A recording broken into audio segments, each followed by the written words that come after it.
ক্লাসে চলে আসি। তো আমাদের যথারীতি ক্লাস অনুসারে আমরা আজকে আমাদের চ্যাপ্টার 1 দিয়ে শুরু করব। তো চ্যাপ্টার 1 এর প্রথম টপিকটা হচ্ছে কস্ট অ্যাকাউন্টিং। এখানে বলা হয়েছে financial accounting is for external reporting whereas cost and management accounting is for internal reporting. তার মানে ফাইন্যান্সিয়াল অ্যাকাউন্টিংটা করা হয় যেটা user of the financial statement as well as stakeholder of the financial স্টেটমেন্টের জন্য। এবার স্টেক হোল্ডার শব্দটা এখানে লেখা ছিল না, বাট কেন আমি বলছি, cause stakeholder, stockholder, shareholder এটার মধ্যে পার্থক্য আছে। আমরা অনেকে এটা নিয়ে কনফিউজড হয়ে যায়।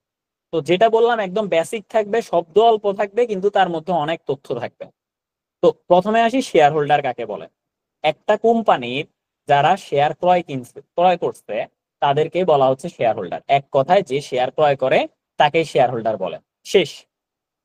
এখন শেয়ার হোল্ডার শেয়ার দুই ভাবে কেনা যায়, একটা হচ্ছে ইনস্টলমেন্ট বেসিসে, একটা হচ্ছে এককালীন কেনা।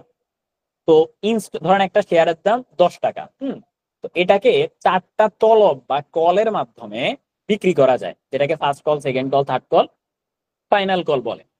কোন একটা শেয়ার কেনার সময় তার থেকে 3বার কল করা হয়েছে, তাহলে তার কি পুরা শেয়ারের টাকা সে পে করছে? শেয়ার হোল্ডার কি পুরা শেয়ারের টাকা পে করছে?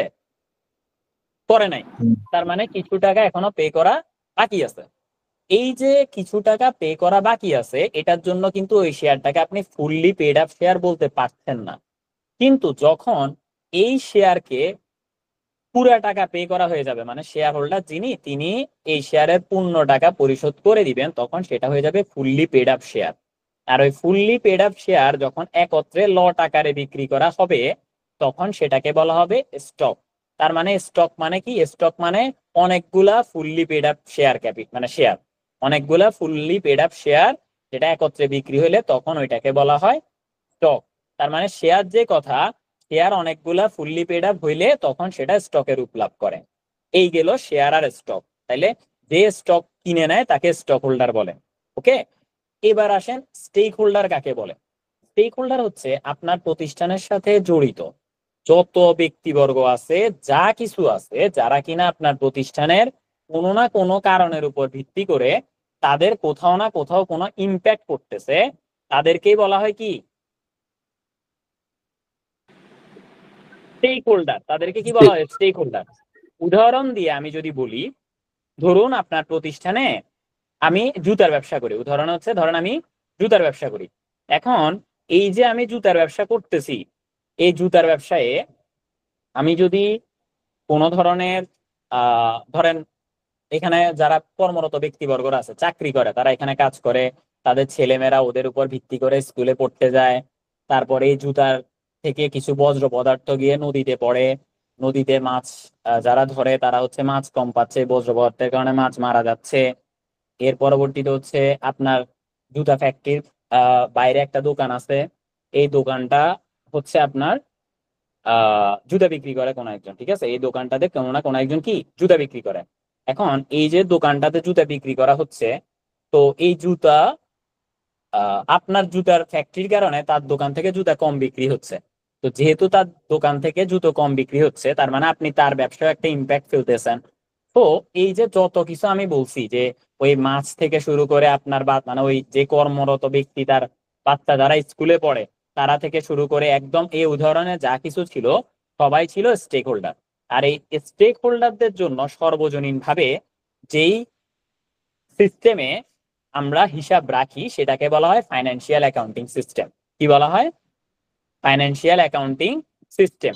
ঠিক আছে, তার মানে এটা একটু ফাইন্যান্সিয়াল অ্যাকাউন্টিং আবার বলেন, সিস্টেমের মাধ্যমে। কোনটা আবার বলবো? এই যে লাস্টে যেটা বলতেন। স্টেক হোল্ডারের কথা নাকি ফাইন্যান্সিয়াল অ্যাকাউন্টিং সিস্টেমের কথা? স্টেক হোল্ডার কাকে বলে ওটাও বুঝি নাই, আর এরপরে যে ফিনান্সিয়াল স্টেটমেন্ট তৈরি করে ওটা থেকে একটু আবার বলেন। আচ্ছা, আমি বলছি আমার প্রতিষ্ঠানের সাথে জড়িত, আমার প্রতিষ্ঠানের সাথে জড়িত যত ব্যক্তিবর্গ আছে যাদের জীবনে এটা ইম্প্যাক্ট করতেছে, তারা সবাই স্টেক হোল্ডার। তারা সবাই, all of this are considered as stakeholder. ঠিক আছে, অল অফ দিস। তার মানে, হ্যালো, শুনতে পাচ্ছেন আমার কথা এখন? হ্যাঁ, শোনা যাচ্ছে। হ্যাঁ, তাহলে স্টেক হোল্ডার কি, এটা কি বুঝতে পারছি আমি? আমি কি স্টেক হোল্ডার কি এটা বুঝতে পারছি এখন? অনন্যা দেবনাথ, হ্যাঁ। আর হ্যাঁ, বলছি বুঝতে যে পারছি। আমাদের স্টেক হোল্ডারদের সর্বজনীন জন্য, যেটা কিনা আমরা সবার উদ্দেশ্যে প্রেজেন্ট করব, যে তথ্যগুলা ওইটা যে মাধ্যমে হিসাব রাখা হয় সেটাকে বলা হয় ফাইন্যান্সিয়াল অ্যাকাউন্টিং সিস্টেম। তার মানে ফাইন্যান্সিয়াল অ্যাকাউন্টিং সিস্টেমের জন্য স্টেক সিস্টেমের মাধ্যমে স্টেক হোল্ডারদের জন্য কি করা হয়, হিসাব প্রণয়ন করা হয়। তার মানে স্টেক হোল্ডারদের জন্য মানে প্রতিষ্ঠানের অভ্যন্তরীণ বহিস্থ সকলের জন্য, এক কথায় সকলের জন্য কোন মাধ্যমে হিসাব তথ্য প্রণয়ন করা হয় সেটা হচ্ছে ফাইন্যান্সিয়াল অ্যাকাউন্টিং সিস্টেম। আর যদি বলে প্রতিষ্ঠানের অভ্যন্তরীণ লোকদের জন্য কোন সিস্টেমে হিসাব প্রণয়ন করা হয়, তখন বলা হবে যে cost and management accounting system. বোঝা গেছে? হ্যাঁ, বোঝা গেছে। ওকে, এবার আসুন the financial accounting and cost accounting system. একটু মিউট রাখেন অনন্য আপনার। হ্যাঁ, financial accounting and cost accounting system both record the same basic data, but each set of record may analyze the data in different way. তার মানে আপনি যদি বলেন যে আপনি নগদে পণ্য ক্রয় করছেন, এটা আপনি যে সিস্টেমেই করেন, নগদে পণ্য ক্রয় 10,000 টাকা, কি ফাইন্যান্সিয়াল অ্যাকাউন্টিং সিস্টেমে 10,000 টাকা হলে কস্ট অ্যাকাউন্টিং সিস্টেমে 12,000 হয়ে যাবে? না। না। তার মানে হচ্ছে আমার তথ্য তো যেটা আছে ওইটাই থাকবে, কিন্তু আমার তথ্য প্রেজেন্টেশন ফরম্যাটটা চেঞ্জ হবে। ঠিক আছে? এরপরে ultimately the financial result from both system can and should be reconciled with each other. এখন ধরেন কোনো কারণে হয়ে গেল, এক জায়গায় লেখা আছে নগদে পণ্য ক্রয় 10,000, আরেক জায়গায় লেখা আছে 12,000। তার মানে কি? তার মানে এটা পার্থক্য দেখা দিছে। হ্যাঁ, তো এই যে পার্থক্য দেখা দিছে এটাকে ঠিক করতে হবে। That's why it should be reconciled with each other. মানে একজনের সাথে একজনের কার সমস্যা আছে, ফাইন্যান্সিয়াল অ্যাকাউন্টিং এর সমস্যা নাকি কস্ট অ্যাকাউন্টিং এর সমস্যা, এটা দেখতে হবে। ক্লিয়ার? আচ্ছা, এই আমরা সবাই একটু কথা বলি। ক্লিয়ার? Yes, sir. আচ্ছা, প্রথমত ভাইয়া আমাকে স্যার বলিয়েন না, হ্যাঁ, আমার খুব লজ্জা লাগে। ভাইয়া বলবেন, ঠিক আছে? আসেন, এরপরে কথা হচ্ছে দ্য কস্ট অ্যাকাউন্টিং। আর আমি মনে করি স্যার বললে সবার সাথে মেশা যায় না। হ্যাঁ, আপনি যখন ভাইয়া বলবেন তখন এটার মধ্যে আপনি যে কারোর সাথে মিশতে পারবেন, আপনার ভেতরের কথা বাহিরের কথা সব বলতে পারবেন। কিন্তু আপনি যখন স্যার বলবেন তখন আপনার মধ্যে একটা কর্পোরেট বিষয় চলে আসবে, অ্যাজ ওয়েল অ্যাজ আমার মধ্যেও। আমি চিন্তা করবো না, আমি তো স্যার মানুষ, কিভাবে এত কথা বলি, তাই না? আমি চাই জিনিসটাকে খুব আন্তরিকভাবে মজার মাধ্যমে নেওয়ার জন্য। That's why always call me or address me as ভাইয়া। এবার আসুন দ্য কস্ট অ্যাকাউন্টেন্ট। কস্ট অ্যাকাউন্টেন্টে কি বলছে? Knowing about knowledge incurred or revenue earn এনাবলস management. তার মানে আপনার কস্ট কিভাবে, মানে আপনি যে জানবেন, কি জানার মাধ্যমে? আয় কেমনে হয় আর ব্যয় কিভাবে হয়, এই দুইটা জিনিস জানার মাধ্যমে ম্যানেজমেন্ট কি করতে পারে, আয় কিভাবে হ্যাঁ, হয় কস্ট অ্যাকাউন্টিং এবং এর ডেফিনিশনটা আরেকবার একটু বলেন। কস্ট অ্যাকাউন্টিং বুঝি না, আবার বলেন। কস্ট অ্যাকাউন্টিং এর ডেফিনিশনটা আরেকবার একটু বলেন। আমি বলছি cost accounting system, cost and management accounting, শুধু কস্ট অ্যাকাউন্টিং বলিনি। Cost and management accounting system হচ্ছে সেই সিস্টেম যেটার মাধ্যমে প্রতিষ্ঠানের অভ্যন্তরীণ ব্যক্তিবর্গের কাছে তথ্য প্রদান করার পদ্ধতি বা হিসাব তথ্য প্রদান করার পদ্ধতি, হিসাব উপস্থাপনের পদ্ধতি হচ্ছে cost and management accounting system, যেটা কিনা অভ্যন্তরীণ লোকদের জন্য। এটার কোনো কিছু বাইরে ডিসক্লোজ হবে না এবং এটার কোনো নির্দিষ্ট ফরম্যাট নাই, এটা যে কোনো ভাবে করা যায়। ধরেন আমি যদি বলি, আমি একটু স্টাইলাসটা নিচ্ছি, একটু সময়। হ্যাঁ, ধরেন আমি যদি বলি আমার এখানে পণ্য ক্রয় হয়েছে বিক্রয় হয়েছে, এটা যদি ফাইন্যান্সিয়াল অ্যাকাউন্টিং সিস্টেম অনুসারে রাখতে হয় তাহলে আপনাকে একদম পণ্য ক্রয় এত টাকা, তারিখ, সময়, এগুলা সহ আপনাকে লিখতে হবে। আর আপনি যদি সেটা না করে আপনি যদি cost and management accounting system হয়, সেটা হচ্ছে আপনি জাস্ট আমাকে জিজ্ঞেস করবেন যে ভাইয়া কিভাবে করে করে আনবো, টোটাল কস্ট কত, টোটাল রেভিনিউ কত। আমি বললাম যে আপনার কোনো কিছু লিখা লাগবে না, শুধু অ্যামাউন্ট গুলারে লেখেন 50, 100, 200, শেষ লেখা যোগ করেন, এক পাশে লেখেন রেভিনিউ, এক পাশে লেখেন কস্ট, এমনি করে নিয়ে আমার কাছে চলে আসেন। তাইলে এটাই করা যায়। তার মানে এটার কোনো নির্দিষ্ট ফরম্যাট নাই। তাহলে কস্ট অ্যান্ড ম্যানেজমেন্ট অ্যাকাউন্টিং এর কোনো ফরম্যাট নাই, আপনার যেটা সুবিধা ওইভাবে করে আপনি করবেন। আর ফাইন্যান্সিয়াল অ্যাকাউন্টিং সিস্টেমের ফরম্যাট আছে, যেটা আপনি ওই যে প্রেজেন্টেবল ওয়েতে সুন্দর করে আপনি উপস্থাপন করতে পারেন। ফর এক্সাম্পল আমি যদি উদাহরণ দিই, online class is equal to cost and management accounting system, আর offline class is equal to financial accounting system. কেন বলেন তো?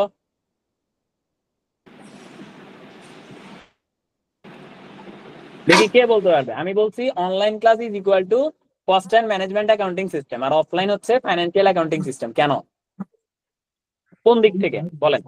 অনলাইনে ইনফর্মাল থাকা যায়, অনলাইনে ইনফর্মাল ওয়েতে থাকা যায়, এক্স্যাক্টলি। এখন অনলাইনে দেখা গেছে আপনি শুয়ে আছেন, বসে আছেন, ফ্যান চলতেছে, কোনো খবর নাই। আমারও খবর নাই, আমি একদম চিল করে লালা লালা করতেছি, ঠিক আছে। আর এখন যদি আপনার অফলাইন হইতো তাহলে কি করতেন? আপনি সুন্দর করে একবার আয়নার সাথে সামনে যাইতেন, গিয়া একটু মাথাটা আঁচড়াইতেন, একটু হালকার উপর লিপস্টিক দিতেন, হয়তো একটু টাচ আপ দিতেন, এরপরে আপনি আসতেন, ঠিক কিনা? সো এটার একটা প্রেজেন্টেশনের বিষয় আছে। আর কস্ট অ্যান্ড ম্যানেজমেন্ট অ্যাকাউন্টিং ধুর, ক্লাস আছে, লিঙ্ক দিবে, বই নিয়ে বসবো আর পড়তে থাকবো, শেষ, তাই না? ঠিক কিনা? এখন তার মানে কি এটা যে আপনার কস্ট অ্যান্ড ম্যানেজমেন্ট অ্যাকাউন্টিং সিস্টেমে আপনি সাজুগুজু করতে পারবেন না? পারবেন, আপনার ইচ্ছা, আপনি করলে করছেন, না করলে নাই। আপনাকে যদি কেউ বলে যে আপনি মানে অফলাইন ক্লাস আপনি ক্যামেরায় সবাইকে দেখাইবেন আপনি কি, আপনার যদি ইচ্ছা থাকে, কেউ মানা করছে আপনারে? কেউ মানা করে নাই। কিন্তু অফলাইনে তো বাধ্যতামূলক আপনারা দেখাইতেই হবে। তো তার মানে আমি যদি বলি যে অনলাইন, অর্থাৎ সেটা হচ্ছে কি cost and management accounting system, যেটার কোনো নির্দিষ্ট ফরম্যাট নাই, যেভাবে প্রেজেন্ট করলে খুশি দ্রুত করা যায় ওইভাবে আমি করব। আর offline is equal to financial accounting system, এটার একটা নির্দিষ্ট প্রেজেন্টেশনের বিষয় আছে, এটা যে যেন তেন ভাবে দেয়া যায় না। ক্লিয়ার? তবে লিজা, শারমিন যিনি আছেন, আপনি তো প্রশ্ন জিজ্ঞেস করছেন না? জি ভাইয়া। হ্যাঁ, আপনি বুঝতে পারছেন? হ্যাঁ, বুঝতে পেরেছি। আপনি মনে হয় তখন ওই যে জিজ্ঞেস করছিলেন, আমি মনে হয় এটা বলছি না? জি। আচ্ছা ঠিক আছে, তো ওইটা করিন না কেমন। যখন যেখানে থাকবো তখন জিজ্ঞেস করবেন, 100 বার নয়, 1000 বার জিজ্ঞেস করবেন, কোনো সমস্যা তখনই নেই। জিজ্ঞাসা করছি না। আচ্ছা আচ্ছা, এবার তো তখন লেট হয় নাই। আচ্ছা হ্যাঁ, এবার মোটামুটি লেট হয় নাই, তাও আমি পরে ধাপে চলে আসছি। ঠিক আছে, আসেন। এবার হচ্ছে কি জানেন, বিমানের ইঞ্জিন স্টার্ট হয়ে গেছে আর কি, আর কিছু না, উড়েই নেই এখনো। আসেন আসেন। এরপর হচ্ছে কি, knowing about cost incurred and revenue enable management. তাহলে ম্যানেজমেন্টকে এটা কিভাবে এনাবল করে, কিভাবে সহায়তা করে? অ্যাসেসিং দ্য প্রফিটেবিলিটি, প্রফিটেবিলিটিটা অ্যাসেস করা যায় বা মূল্যায়ন করা যায় যে প্রফিটেবিলিটি কেমন হবে। ডিটারমাইন্ড অ্যাপ্রোপ্রিয়েট সেলিং প্রাইস, মানে এটা বোঝা যায় যে সেলিং প্রাইস কতটা হইতে পারে। Put a value on inventory, অর্থাৎ ইনভেন্টরির ভ্যালুয়েশন করা যায় এটার মাধ্যমে। শেষ। তাহলে এই তিনটা জিনিস, অর্থাৎ খরচ কত, আয় কত, এটা জানার মাধ্যমে আমি বুঝতে পারি আমার প্রফিট কত হবে, আমার সেলিং প্রাইস কত হবে, এবং আমি আমার যে ইনভেন্টরিটা অবশিষ্ট থাকবে সেটা কত হবে। ক্লিয়ার? ইয়া, আপনি আমার একটা কথা শুনবেন একটু, 1 সেকেন্ড। বলেন না। হ্যাঁ হ্যাঁ, আমি তো এমআই খুব সাফার করছি, তো হ্যাঁ। আমি আপনার কাছে একটা প্রপোজাল রাখতে চাচ্ছি।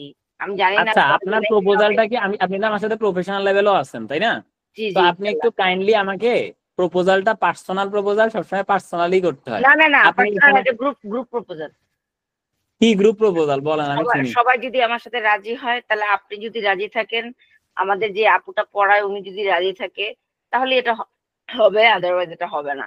কি এমআই এর কি হবে ভাই, আপনি তো অনেক বড় জিনিস নিয়ে আসতেছেন মনে হচ্ছে, বলেন না বলেন। না, আপনি আমাদের এই যে এমআই এর প্রতিটা চ্যাপ্টার হয়ে যাওয়ার পর সেই হ্যাঁ। চ্যাপ্টারটার উপর আম, তারপরের ক্লাসের প্রথম 15 মিনিট যে কোনো টাইপের একটা মানে টেস্ট টাইপের, কুইজ টেস্ট, সারপ্রাইজ টেস্ট, মানে একটা আচ্ছা, টেস্ট টাইপের। ওকে ওকে ওকে ওকে, আমি যেহেতু তাহলে আমাদের এটা হাতে আপুর এবার সাথে সময় কথা আছে, বলে আপনাদেরকে জানাচ্ছি। হ্যাঁ, হ্যাঁ, আপনি যেহেতু যেটা আমাদের, বলছেন এই বিষয়টা আমি একা বলতে পারবো না, যেহেতু আমার পুরাটা আমি দেখবো না।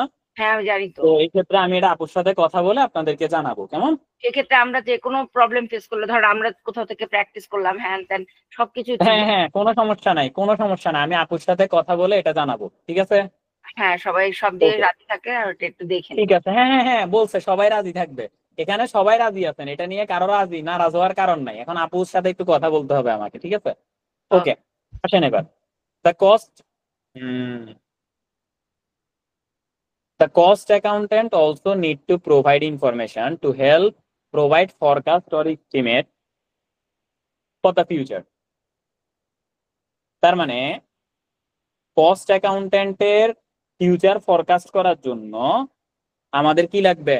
এই তথ্যগুলা লাগবে যাতে করে আমি ফিউচার ফরকাস্ট করতে পারি, কারণ ফিউচার তো আর সরাসরি বলা যাবে না, আমাকে ফরকাস্ট করতে হবে। আচ্ছা, কারো কোনো কোশ্চেন এই পর্যন্ত থাকলে একটু বলেন।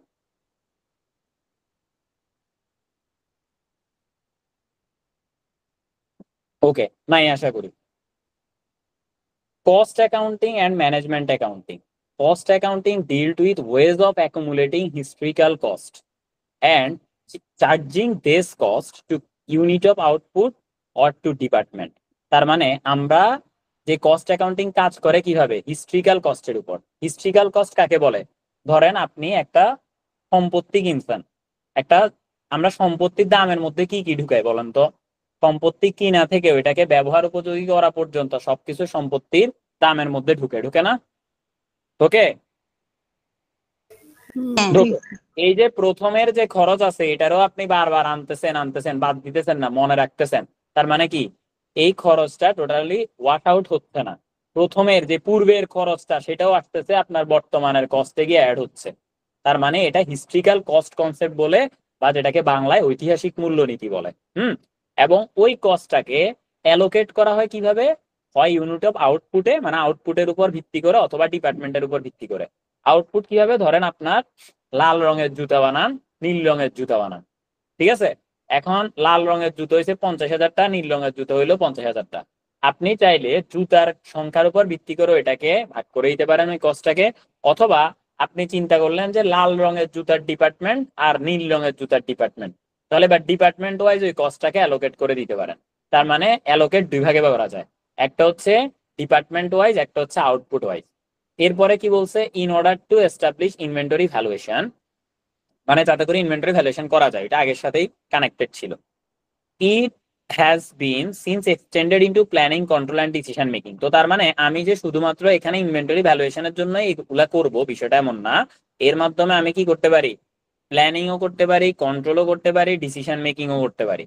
এরপরে চলে আসেন, in today's environment the role of cost accounting in the provision of management information system is therefore almost, মানে আচ্ছা এটা এত কিছু দরকার নাই, হুদাই পড়ে লাভ নাই, জাস্ট এখানে দেখেন যে রোল অফ কস্ট অ্যাকাউন্টিং কি আছে।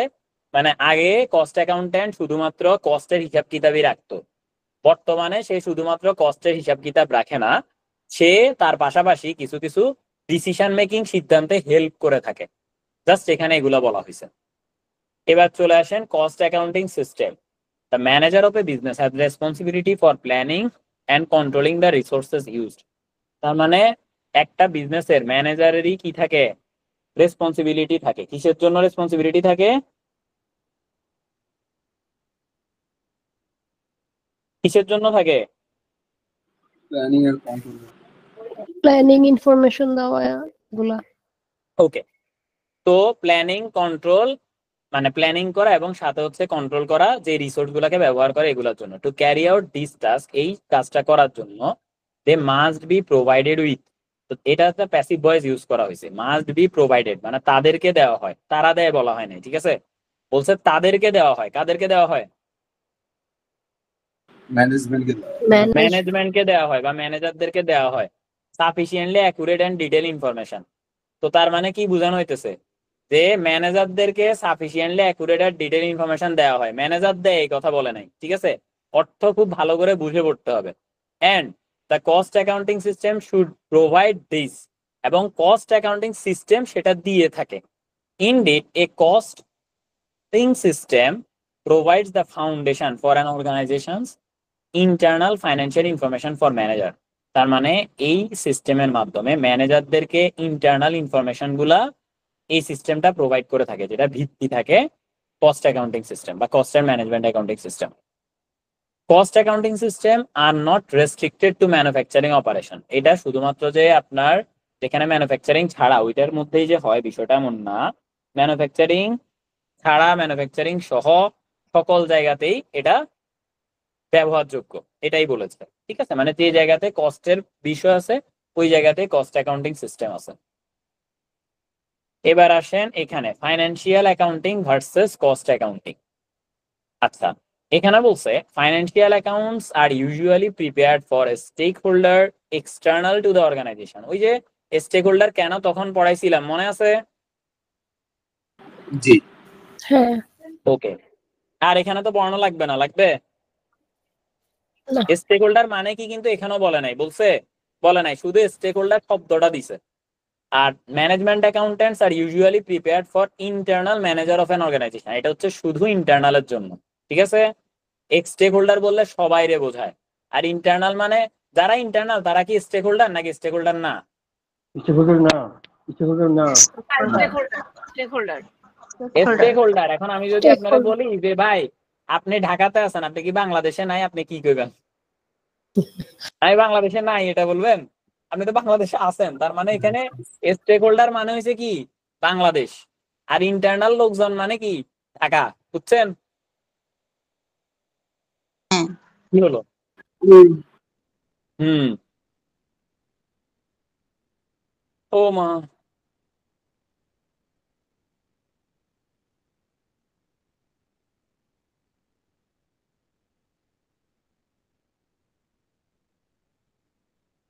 আচ্ছা আপনারা একটা কাজ করেন, আমি এই যে এটা পার্থক্য পড়াচ্ছি, আমার মোবাইলে একটা মেসেজ দিতে হচ্ছে, আপনারা একটু মানে ওই যে অ্যাডভান্স লেভেলের এখানে আপনারা একটু দেখেন, আমি আবার এগুলো এক্সপ্লেনও করবো। হ্যাঁ, আগে যেগুলো দাগানো আছে এগুলো একটু দাগায় নেন, তারপর আমি এক্সপ্লেন করতেছি পাশাপাশি একটু।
ওকে, এবার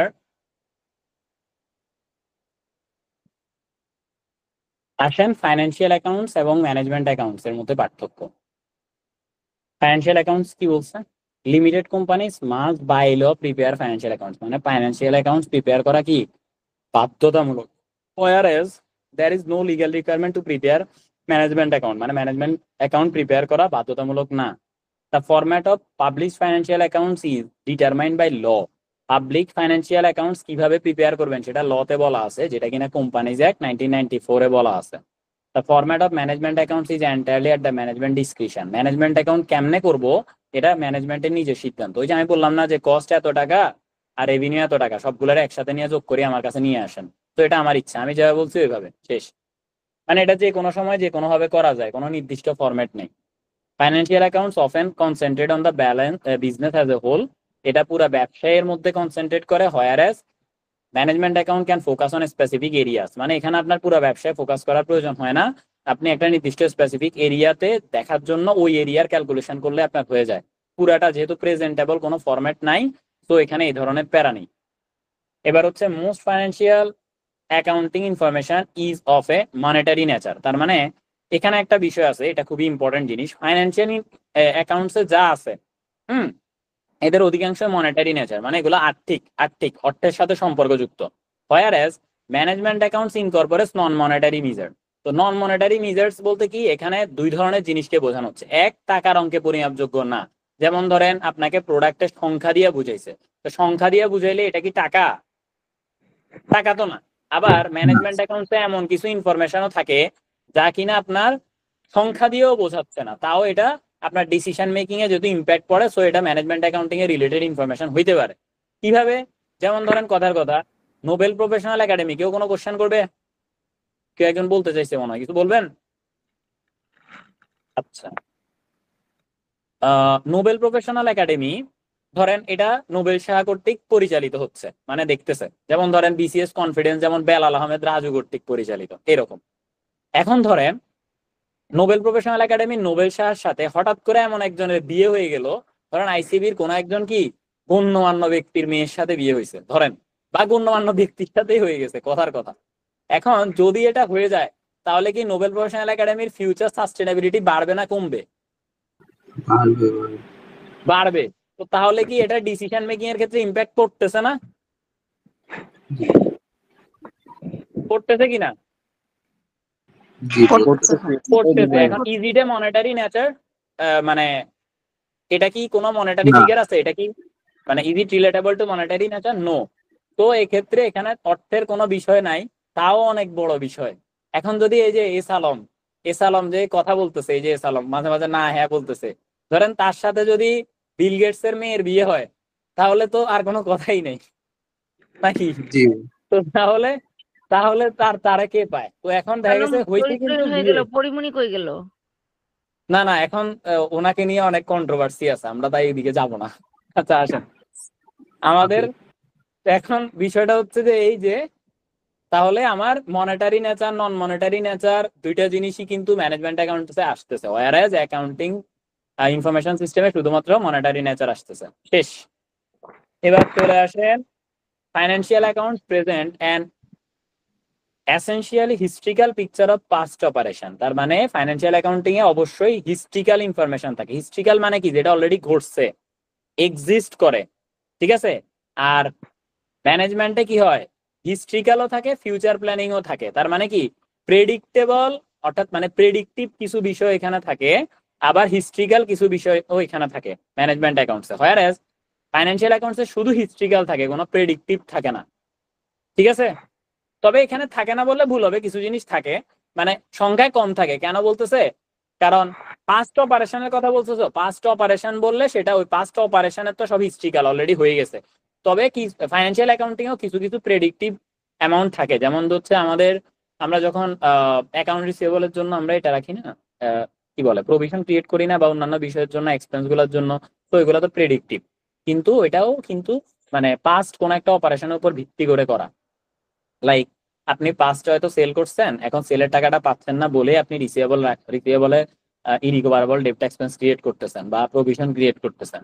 যদি আপনার প্রথম ট্রানজাকশনটা না হইতো তাহলে তো আর আপনি এটা করতেন না, ঠিক আছে? ওকে, এবার চলে আসেন IAS 1। এখানে খুবই ইম্পর্টেন্ট একটা জায়গা, এখান থেকে অনেকবার প্রশ্ন আসতে দেখা গেছে। সেটা কি? IAS 1 changes the title of financial statement as they will be used in IFRS standard। তার মানে IAS 1 এর মধ্যে কিছু বিষয় আছে যেটা কিনা IFRS স্ট্যান্ডার্ড অনুসারে মানে চেঞ্জ করার কথা বলা হয়েছে আর কি।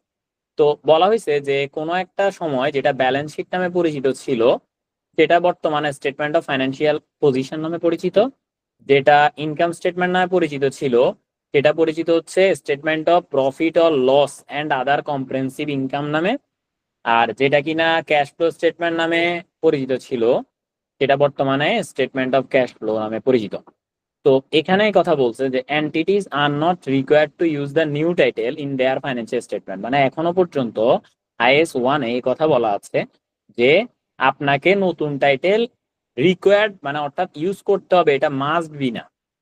তবে আপনি যদি জিনিসটাকে একবার চেঞ্জ করে ফেলেন তাহলে আর আপনি আগের জায়গায় ফেরত যেতে পারবেন না। যদি আমি কথাটা কিভাবে বললাম সেটা হচ্ছে, ধরেন আগে আপনি ব্যালেন্স শিট লিখতেন আপনার ফাইন্যান্সিয়াল স্টেটমেন্টে, এখন আপনি লিখতেছেন স্টেটমেন্ট অফ ফাইন্যান্সিয়াল পজিশন। এরপরে আপনি আবার ব্যালেন্স শিট লিখতে পারবেন না, এক বছর আপনি স্টেটমেন্ট অফ ফাইন্যান্সিয়াল লিখে ফেলছেন না, ফাইন্যান্সিয়াল পজিশন লিখে ফেলছেন না, এখন এরপরে আপনাকে ওইটাই কন্টিনিউ করতে হবে। কিন্তু যদি আপনি লিখে থাকতেন তাহলে আপনি আবারও ব্যালেন্স শিট লিখতে পারতেন। এটাকে মনে রাখার জন্য আমরা একটা মজাদার উদাহরণ দিই। সেটা হচ্ছে কি, ধরেন আপনি এখনো পর্যন্ত জন্ম থেকে আজ অব্দি হয়ে গেছেন, এখনো বিয়ে করেন নাই, আপনাকে কি বলা হবে? আনম্যারিড বলা হবে। এখন আপনি যদি একবার বিয়ে করে ফেলেন এরপরে যদি আপনার ডিভোর্স হয়ে যায়, আপনি কি আনম্যারিড এটা বলতে পারবে আপনারা কেউ? সে আনম্যারিড বলবে? না না বলবে যে সে ডিভোর্সি, তাই না? আনম্যারিড শব্দটা কিন্তু শেষ। তো এখানেও বিষয়টা এরকম যে আপনার যদি আগে যে নামটা ছিল এই নামটা আপনি কন্টিনিউ করতে পারবেন, কিন্তু আপনি পূর্বের নামে ফেরত যেতে পারবেন না। মানে যদি আপনি নতুন নাম গ্রহণ করেন তাহলে পূর্বের নামে আর ফেরত যেতে পারবেন না, শেষ। এটাই এখানে বলা হয়েছে। এটা অ্যাকাউন্টিং বইয়ের মধ্যে আরো ভালো করে বলা আছে, ওই যে অ্যাকাউন্টিং ক্লাসে নেক্সট ক্লাসে বলবো। এবার আসেন বেসিক কস্ট অ্যাকাউন্টিং কনসেপ্ট। কি বলছে? Cost objective anything for which we are trying to ascertain the cost. তো কস্ট অবজেক্ট কাকে বলে? কস্ট অবজেক্ট মানে হচ্ছে, ধরেন আমি মোবাইল ফোন নির্মাতা, এখন ধরেন আমি ধরেন আমাদের নোবেল প্রফেশনাল পাবলিকেশন আছে, এটা হচ্ছে বুক নির্মাতা প্রতিষ্ঠান, বই বানায়। হ্যাঁ, এখন আমাদের প্রতিবার আমরা যখন প্রিন্টে দেই তখন আমাদের মিনিমাম 1000 কপি ছাপাই। এই যে ধরেন 1000 কপি বই ছাপাচ্ছি, তাহলে এই 1000 কপি বই, এটাকে আমরা বলবো যে কস্ট ইউনিট, মানে 1000 কপি বই। আর আমরা যে জিনিসটা ছাপাচ্ছি সেটা হচ্ছে কি? বই। তাহলে বই হচ্ছে কস্ট অবজেক্ট। তার মানে যতগুলো বই, মানে যেটা কস্ট অবজেক্ট, এটাকে যখন আপনি সংখ্যায় প্রকাশ করবেন তখন সেটা হবে কস্ট ইউনিট, আর যে জিনিসটা ওইটা হচ্ছে কস্ট অবজেক্ট। আমরা আশা করি বুঝে গেছি, বুঝছি না? তাহলে বই হচ্ছে এখানে কস্ট অবজেক্ট, 1000 কপি বই হচ্ছে এখানে কস্ট ইউনিট, মানে যখন ওই কস্ট অবজেক্টটাকে ইউনিটে প্রকাশ করা হবে। তো এই cost object is anything for which we are trying to ascertain the cost. Cost object হচ্ছে সেটা যেই জিনিসের কস্ট আমরা বের করতে চাই, তার মানে বইয়ের কস্ট, ওভারঅল বইয়ের কস্ট আমরা বের করতেছি।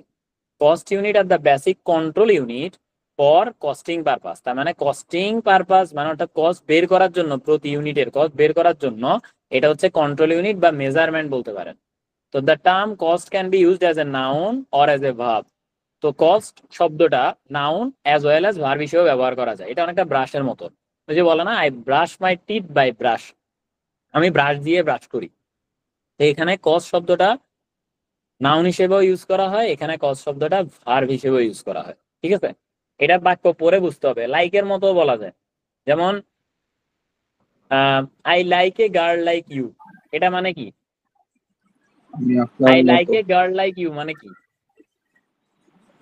মতো মানে পুরা লাইনের অর্থ কি দাঁড়াইলো? আমি আমি তার তোমার মতো একটি তোমার মতো মেয়েকে একটা মেয়ে আর কি। পছন্দ করি। হ্যাঁ, আমি তোমার মতো একটা মেয়েকে পছন্দ করি, এটা হচ্ছে I like a girl like you. ঠিক আছে, তো এখানে দুইটা লাইকের, একটা হইলো মতো আর একটা হইলো পছন্দ। তো এখানেও আপনাকে কস্ট মাঝে মাঝে ভার্ব হিসেবে ইউজ হয়, কস্ট মাঝে মাঝে, এখানে কিন্তু আবার ভার এটা হিসেবে না, এখানে ওইখানে অন্য হিসেবে ইউজ হয়েছে, ওইখানে অবশ্য অন্য হিসেবে ইউজ হয়েছে, ওইখানে মানে ভার এটা হিসেবে ইউজ হয় নাই, বাট ওইখানে ছিল একটা শব্দের দুইটা অর্থ। আর এখানে হইছে আপনার অর্থ প্রায় সেমই দেখতেছে, কিন্তু এখানে অ্যাডজেক্টিভ, ওই যে noun, pronoun, verb, adverb, preposition, conjunction, interjection, part ওই যে of parts speech. Of speech আছে না, পার্টস অফ স্পিচের মতো, মানে দুই পার্টস অফ স্পিচে ইউজ হইতেছে আর কি। আচ্ছা যাই হোক, মাঝে মাঝে একটু মজা করি আর কি। আচ্ছা দেখেন, কস্ট অবজেক্টে কি বলছে? Anything for which we are trying to ascertain the cost. তাহলে যে জিনিসের আমরা কস্ট বের করতে চাচ্ছি সেটাই হচ্ছে কস্ট অবজেক্ট। উদাহরণ দিয়ে দিছে, শেষ। এবার আসেন কস্ট ইউনিট। এবার যখন ওই basic measure of product or service থাকে যেটার কস্ট ডিটারমাইন করা হবে, তখন সেটাকে কস্ট ইউনিট বলে, শেষ। তা আমরা ওই উদাহরণ দিয়ে প্রথমে বুঝাইছি যে বই হচ্ছে কস্ট অবজেক্ট, 1000 কপি বই, এটা হচ্ছে কস্ট ইউনিট। এবার determining the cost per unit, cost per cost unit can help with pricing decision. Pricing ডিসিশনের ক্ষেত্রে cost per cost unit determine করাটা অনেক বেশি পরিমাণ রোল প্লে করে। তো বলছে যে যদি কোনো অর্গানাইজেশন যা কিনা স্টিল ওয়ার্কের সাথে জড়িত, তাদের পসিবল কস্ট ইউনিট হয় ton of steel produced, ton of coke used, এগুলা হচ্ছে পসিবল কস্ট ইউনিট হতে পারে। এর পরবর্তীতে হসপিটালের ক্ষেত্রে হতে পারে পেশেন্ট ডে, অপারেশন হতে পারে, আউট পেশেন্ট ভিজিট হতে পারে। ট্রেড অর্গানাইজেশনের ক্ষেত্রে টন হইতে পারে, মানে টনের মাধ্যমে আপনি কস্ট বের করেন যে এত টন ওজন, এত টন নিয়ে গেলে এত টাকা ভাড়া, এত কিলোমিটার নিয়ে গেলে এত টাকা ভাড়া। বাসের ক্ষেত্রে প্যাসেঞ্জার, মানে অর্থাৎ এত জন নিয়ে গেলে এত টাকা ভাড়া, এত কিলোমিটার গেলে এত টাকা ভাড়া। তো তার মানে এভাবে করে পসিবল কস্ট ইউনিট হতে পারে। এখন একটা বিষয় যেটা পরীক্ষায় সবসময় আসে, যেটাকে বলে composite cost unit. Composite cost unit মানে কি? যখন কস্ট বের করতে হইলে আপনাকে দুইটা বিষয়ের কেই কনসিডার করতে হবে, তখন সেটাকে বলে কম্পোজিট কস্ট ইউনিট, যেটা সার্ভিস অর্গানাইজেশনের ক্ষেত্রে বেশি হয়। যেমন এখানে hospital day, ton kilometre, passenger kilometre, এগুলা কম্পোজিট কস্ট ইউনিট। কেন? ধরেন আপনার একটা জায়গায়, ধরেন এখানে বলা হয়েছে পেশেন্ট ডে, কেমন? যদি শুধু ডে দিয়ে ক্যালকুলেট করেন তাহলে কিন্তু আপনি ওই হসপিটালে আপনার ধরেন 10 জন রুগী আছে, এখন 10 জন রুগীর 10 জনে কি সবসময় ওই রুমে থাকে, মানে বেডে থাকে, 10 জনই বেডে থাকে, একদম বেড সবসময় ফুলফিল থাকে হসপিটালের বেড? না। না, কিছু সময় রুগী থাকে, কিছু সময় মন্দা যায়, তাই না? এখন ধরেন দেশের মধ্যে একটু কি হইলো, ধরেন দেশে যখন কারো ক্ষতি হয় তখন আবার তাদের খুব লাভ নাকি, আর দেশ যদি খুব ঠান্ডা থাকে তাইলে আবার তাদের মন্দা যাইতেছে। তো তার মানে কারো পৌষ মাস কারো সর্বনাশ এটা সবসময় থাকবে, এটা সারা জীবন থাকবে। তো এখন বিষয়টা হচ্ছে যে এই যে ধরেন আপনার কিছু মানুষ তারা হচ্ছে অসুস্থ, ধরেন ধরেন আপনার 1 মাসের জন্য যদি আমি কাউন্ট করি তো এটা হচ্ছে ডে দিয়ে, তো আমি ধরেন 10টা বেড আছে, আমি শুধু শুধু মাস দিয়ে যদি আমি ক্যালকুলেট করে ফেলি তাহলে কিন্তু আমার অ্যাকচুয়াল কস্ট বের হবে না। এটার জন্য আমাকে দেখতে হবে কোন দিনে কতজন ছিল, দেখা গেছে 1 মাসের মধ্যে কোনোদিন 10 জন বেডে ছিল, কোনোদিন 8 জন ছিল, কোনোদিন 2 জন ছিল, কোনোদিন 5 জন ছিল, এটার উপর ভিত্তি করে আমাকে কস্টিং বের করতে হবে। তো দুইটা জিনিসই আপনার কস্টিং বের করার ক্ষেত্রে রোল প্লে করতেছে বিধায় এখানে আপনি এটাকে কি বলবেন, কম্পোজিট কস্ট ইউনিট। বোঝা গেছে? তো যেমন হসপিটালের কথা যেটা বললাম, আপনার ফ্রেড অর্গানাইজেশনের ক্ষেত্রে এমন যে টনের উপর ভিত্তি করেও তাদের টাকা নির্ভর করে, কিলোমিটারের উপরেও। আর বাসেরটা তো একদম কমন এক্সাম্পল। ধরেন আপনি ধরেন নোয়াখালী থেকে ঢাকা একটা বাস যাবে, তো নোয়াখালী থেকে ঢাকা বাস গেলে সবাই কি আর আপনার, বা আমি যদি এত দূরের উদাহরণ না দিই, আমি যদি বলি হায়দ্রাবাদ থেকে টঙ্গী একটা বাস যাবে, তো সায়দাবাদ থেকে টঙ্গী গেলে মধ্যখানে মানুষ কেউ নামবে কেউ উঠবে, কেউ নামবে কেউ উঠবে, এভাবে করে যাবে না? কখনো বাসের সিট খালি থাকবে, কখনো আবার ওভার ক্রাউডেড থাকবে। সো এক্ষেত্রে এই জিনিসটা ক্যালকুলেট করেই কিন্তু আপনার কস্টিংটা বের হচ্ছে। সো তার মানে যেই সকল কস্টিং এর ক্ষেত্রে কম্পারেটিভলি দুইটা জিনিসকে কনসিডার করার মাধ্যমে কস্ট বের করা হয়, এগুলাকে বলা হয় কম্পোজিট কস্ট ইউনিট। ক্লিয়ার? অনেকক্ষণ আমি বকবক ক্লিয়ার করছি, দেখি এবার ক্লিয়ার ভাই। আপনাদের কার কার কি সমস্যা আছে এবার বলেন।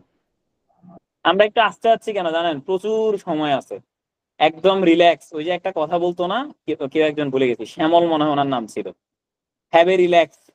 ঠিক আছে? সো এখন আপনাদের তাই আমি বেশি তাড়াহুড়া করতেছি না, কারণ প্রতিবার আমি অনেক তাড়াহুড়া করি। দাদা আমি মাত্র লিঙ্কটা পাইলাম, লিঙ্কটা কি আগেই শেয়ার করছিলেন? হ্যাঁ, আপনি উপরের দিকে দেখেন, না, আগে আমি শেয়ার ওই করে এখন আবার শেয়ার করছি। হ্যাঁ, না অ্যাকাউন্টিং এর ওই গ্রুপটাই ছিলাম, কিন্তু আমি অপেক্ষা করতেছিলাম, পরে মাত্র লিঙ্ক পাইলাম, এই জন্য আমি কি পিছাই গেলাম? না না না, ছিল ছিল, লিঙ্ক দেওয়া হয়েছিল আর আগেই, হয়তো আপনারা খেয়াল করেননি। আচ্ছা, এরপরে বলেন। আর লিঙ্ক সেমটাই, শুধু নাম চেঞ্জ করা হয়েছে। বাই দ্য ওয়ে, একটা কথা আপনাদের সকলের উদ্দেশ্যে বলে রাখছি, তাহলে আপনাদের যারা এই মুহূর্তে ক্লাসে আছেন তাদের কারোই ক্লাস মিস যাবে না। সেটা হচ্ছে আমাদের মানে আগামী 1 সপ্তাহ আমরা মোটামুটি হালকা পাতলা কিছু ক্লাস দিব, এরপরে আমরা সবকিছু ক্লোজ করে ফেলবো। মানে এরপর শুধু যারা পেমেন্ট করছে তারাই ক্লাস করতে পারবে, বাকিরা পারবে না। সো এই ক্লাসের জন্য এই সেম লিঙ্কেই প্রতিদিন ক্লাস হবে, একবার সন্ধ্যা 7টা বাজে, একবার রাতের 10টা 15 বা 10টা 30, যাই ধরেন না কেন, মানে তারাবির ঠিক পর পর। তো এই লিঙ্কেই শুধুমাত্র রিনেম হয়ে টাইম চেঞ্জ হয়ে এই লিঙ্কটাই আবার আপনাদের কাছে যাবে। সো আপনারা যদি ক্লাস মিস না করতে চান তাহলে ইন টাইম, যখন কোন দিন কোন ক্লাস হবে এটা তো আমি নিজে তখন ডিসাইড করব যে কোনটা আমি নিব। যেমন কালকে হয়তো বা অ্যাকাউন্টিং আর বিজনেস ফাইন্যান্স নিব, তো এভাবে করে আর কি। তারপরে পরশু হয়তো বা অ্যাকাউন্টিংটা বেশি নিব। হ্যাঁ বলেন। ট্যাক্সটা কবে হবে ভাই? ট্যাক্সও হবে, হবে জানাবো, ট্যাক্সেরটা জানাচ্ছি। ট্যাক্স ক্লাস ওই যে এসিএম এ দাদা যিনি উনি নিবে, তো ওনার সাথে কথা বলে জানাতে হবে। আজকে ডেট ছিল ভাই, এই জন্য বললাম। আচ্ছা, আর হচ্ছে যে তাহলে আমরা প্রতিদিন সন্ধ্যা 7টায় আর প্রতিদিন রাত 10টা 15-তে এই লিঙ্কেই ক্লাস পাচ্ছি। সো কারো যদি কোনো লিঙ্ক, মানে আপনার যদি মনে হয় দাদা লিঙ্ক কোথায়, লিঙ্ক কোথায়, এই লিঙ্কটাকে নিয়ে আপনার কাছে কোথাও সেভ করে রাখেন, হয়তো আপনার নোটে বা যে কোনো জায়গায়, বা কোথাও কাউকে মেসেজ হিসেবে দিয়ে রাখেন, কিংবা আপনি চাইলে আপনার কোনো গ্রুপে, পেজে, ফেসবুক কোনো ফ্রেন্ডকে যে কিনা আপনার সাথে পড়তে আগ্রহী বা গ্রুপ স্টাডি করতে চান তাদেরকে দিতে পারেন। তাহলে ওই যে ওই দিন শুধুমাত্র মানে ক্লাস শুরুর আগে ওই লিঙ্কে ক্লিক করে ঢুকে যাবেন, শেষ। সাবজেক্টের নাম চেঞ্জ হবে কিন্তু লিঙ্ক সেমই থাকবে। ওকে, কোনো কোশ্চেন জানতে চাচ্ছেন? কোনো কোশ্চেন জানতে চাচ্ছেন না? কথা না বললে আমি কিভাবে বুঝবো আপনি কি জানতে চাচ্ছেন নাকি চাচ্ছেন না? আমরা কথা শুনতে পাচ্ছি। জি ভাই, পাচ্ছি। হ্যাঁ পাচ্ছি। যাক, একজন কথা বলছে। আপনারা কি আমার উপর রাগ করছেন নাকি? কথা বলবেন না, পণ করছেন? কথা না বললে কিছুই হবে না, কথা না বললে আলটিমেট লস কার? কোনো প্রশ্ন নাই ভাই। আমাদের ভাই, ওকে, আমাদের ভাই। দেখেন কম্পোজিট কস্ট ইউনিট কি এটা আমি অলরেডি বলে ফেলছি, তাই না? জি এমডি মাওলাদা, if I am not wrong, আপনি একটু দেখবেন ভাইয়া মাঝে মাঝে একটু নয়েস আসে, আপনার কোনো কথা বলার হলে বলেন, আদারওয়াইজ একটু মিউট রাখবেন, কেমন?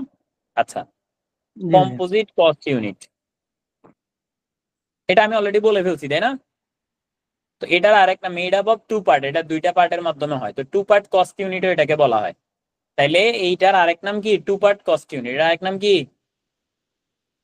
টু পার্ট কস্ট ইউনিট, ঠিক আছে? এবার composite cost unit help to improve cost control, যেটা কিনা কস্ট কন্ট্রোল করতে ইমপ্রুভ করে, মানে আমার কস্টটাকে কন্ট্রোল করার জন্য এটা অনেক বেশি কার্যোপযোগী, বা আমি এটাকে চিন্তা করতে হবে, মাথায় রাখতে হবে প্রত্যেকটা জিনিসকে।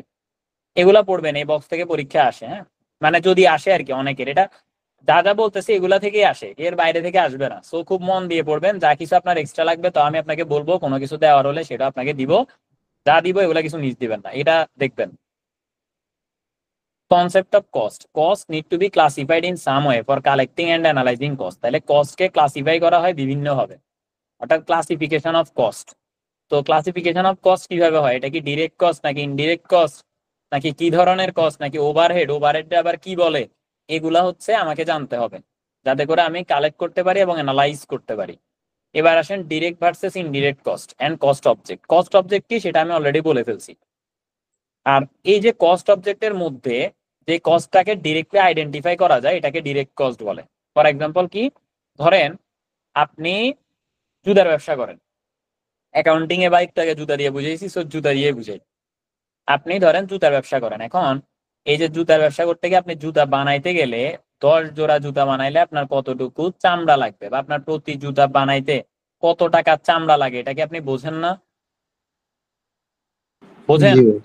মানে এটা আপনি বোঝেন। হুম হুম তো এটাকে বলা হচ্ছে কি ডিরেক্ট কস্ট। তার মানে জি। Direct cost can be identified as per cost unit, like আপনি বা কস্ট অবজেক্ট, আপনি কস্ট অবজেক্টের মধ্যে এটাকে আইডেন্টিফাই করতে পারেন।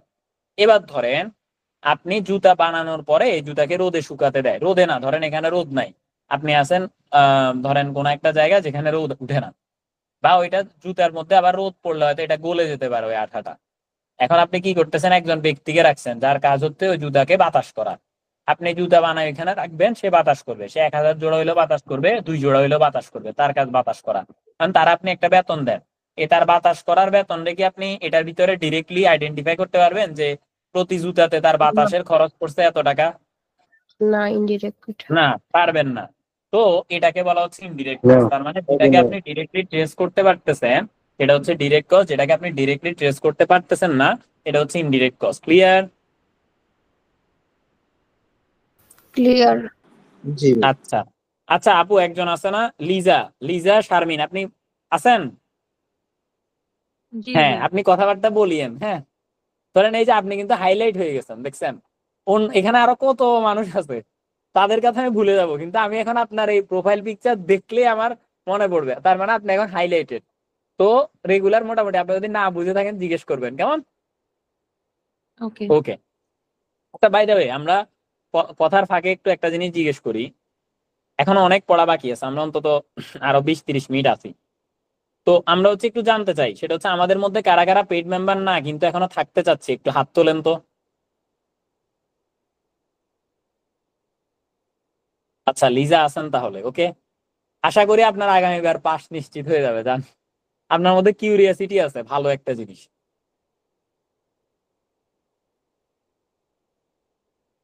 ওকে, কোশ্চেনটা ছিল যে আমরা এখনো কারা এনরোল করি নাই কিন্তু করতে চাই আমাদের এই ব্যাচে, তারা হ্যান্ড রেজ করেন। আচ্ছা, আরেকটা বিষয়, যারা হ্যান্ড রেজ করছেন আমি দেখছি মাশাআল্লাহ অনেকে হ্যান্ড রেজ করছেন, আমি হ্যান্ড ডাউন করে দিলাম, মোটামুটি অনেক বোঝা যাচ্ছে। আর অলরেডি অনেকে তো আমাদের এখানে এনরোল মেম্বারও আছেন। তো যেটা আমি বলতে যাচ্ছি, যারা আমাদের এখানে পূর্বে পড়েছিলেন কিন্তু কোনো না কোনো কারণে পাশ করেন নাই, ওই বিষয় যদি আবার পড়েন তাহলে এইবার সর্বপ্রথমবার আমাদের এখানে 2000 টাকা, মাত্র 2000 টাকা। কেউ এখানে পড়েছিলেন পূর্বে কিন্তু কোনো কারণে ওই বিষয় পাশ করেন নাই, সে যদি আবার এই ব্যাচে পড়তে চান, এই ব্যাচের ক্লাস হবে মিনিমাম 24টা, এবং যদি আমি ইকুইপমেন্টের কথা বলি, সেটা অন্যান্য ব্যাচ থেকে হাইয়েস্ট সংখ্যক রিসোর্স আমরা এবার প্রোভাইড করব। তো যারা যারা আগে আমাদের কাছে পড়ছে, আপনাদের ফার্মের কেউ না কেউ, কারণ সবার সাথে কথা বলা ওইভাবে আমার সময় হয়ে ওঠে না, তা আপনারা হচ্ছে, আমি হাত নামাইছিলাম একবার, হ্যাঁ, তো আমি তাদের হচ্ছে যে জানিয়ে দিচ্ছি যে আপনারা তাদেরকে জানিয়ে দিন যারা কিনা এখানে পড়ছেন আগে বা কোনো কারণে এখনো পাস করে নাই, 1-2টা বাকি আছে, তারা চাইলে রিটেক নিতে পারে। রিটেক নিলে সেটা হচ্ছে 2000, এবং আমি চাচ্ছি আগামীবার অন্তত 50 জন নোবেল প্রফেশনাল একাডেমি থেকে ফুললি কোয়ালিফাইড লিস্টে গিয়ে হিট করবে। এটা হচ্ছে আমার চাওয়া, এবং আমার যেটা আমি চাই সেটা বাইরে গেছে অলরেডি, সৃষ্টিকর্তা কিভাবে ঠিকঠাক থাকলে হয়তো বা হবে ইনশাল্লাহ, আপনাদের দোয়া ভালোবাসায় বা আপনাদের নিজেদেরও রেসপন্সিভ হতে হবে। আমার এই চাওয়া সফল হবে তখনই যখন আপনারা পাস করবেন। যখন আপনারা পাস করবেন না তখন কিন্তু হবে না। সো আপনার পাস আপনার জন্য যেমন দরকার, আমার জন্য দরকার। তার মানে আমি আপনার পাস নিশ্চিত করার জন্য উঠে পড়ে লাগবো। এখন আপনাকে আপনার মতো করে সময় দিতে হবে আমাদেরকে, দ্যাট ঠিক। আসেন, cost classification for inventory valuation and profit measurement. এবার আসেন ওই যে কস্ট ক্লাসিফাই করা, যে কোনটা কোন cost. Direct cost can be traced in full to the cost unit that is being costed, যেটা আমি বুঝাই দিলাম একটু আগে। আর indirect cost or overhead cannot be traced directly, ওই যে বাতাস করার খরচ, in full to the cost unit that is being costed, মানে এটা কস্ট ইউনিটের মধ্যে ডিরেক্টলি ট্রেস করা যায় না, আর ডিরেক্ট কস্ট ডিরেক্টলি ট্রেস করা যায়। এবার হচ্ছে cost element for the purpose of inventory valuation and profit measurement. The cost then the cost of one unit must be determined, অর্থাৎ আপনার ইনভেন্টরি ভ্যালুয়েশনের জন্য এবং প্রফিট মেজারমেন্টের জন্য আপনার প্রতি ইউনিটের কস্ট জানা খুবই দরকার। আপনি যদি প্রতি ইউনিটের কস্ট না জানেন তাহলে আপনি ইনভেন্টরি ভ্যালুয়েশন করবেন কিভাবে, পারবেন না। আর ইনভেন্টরি ভ্যালুয়েশন কিভাবে করা হয় জানেন? কস্ট এবং, মানে আমি যদি বলি অ্যাকাউন্টিং সিস্টেমে ইনভেন্টরি ভ্যালুয়েশন কিভাবে করা হয়, কস্ট এবং নিট রিয়েলাইজেবল ভ্যালুর মধ্যে যেটা কম সেটাকে ইনভেন্টরি ধরা হয়। আবার এটাকে আমি যদি মেথডের কথা বলি, আমাদের মানে ম্যানেজমেন্ট ইনফরমেশন সিস্টেমে যে বিষয়টা আমরা ইউজ করতেছি, LIFO method, FIFO method, weighted average method, এটা হচ্ছে কোনো একটা ওয়্যার হাউসের বা কোনো একটা কিছুর যে ইনভেন্টরিটা অবশিষ্ট থেকে যায় ওইটার ভ্যালুয়েশনের কথা বলা হয়েছে। আর নর্মালি অ্যাকাউন্টিং পারপাসে আমরা যদি বলি, এটা ভ্যালুয়েশন করা হয় নিট রিয়েলাইজেবল ভ্যালু এবং কস্টের মধ্যে যেটা কম সেটাতে। কস্ট কাকে বলে? যে দামে আপনি কিনে আনছেন সেটাই হচ্ছে কস্ট। একটা বোঝাতে গিয়ে আরেকটা বোঝাচ্ছি, যেহেতু কথাটাকে তুলে আনলাম সেই কারণে। কস্ট হচ্ছে যে দামে আপনি কিনে আনছেন, ওইটা হচ্ছে আপনার কস্ট। আপনি ধরেন 10 টাকা দিয়ে একটা জিনিস কিনে আনছেন। আর নিট রিয়েলাইজেবল ভ্যালু এটা হচ্ছে কি, এটা হচ্ছে যে দামে আপনার ভবিষ্যতে বিক্রি করতে পারবেন বলে মনে হয়, হ্যাঁ, সেটা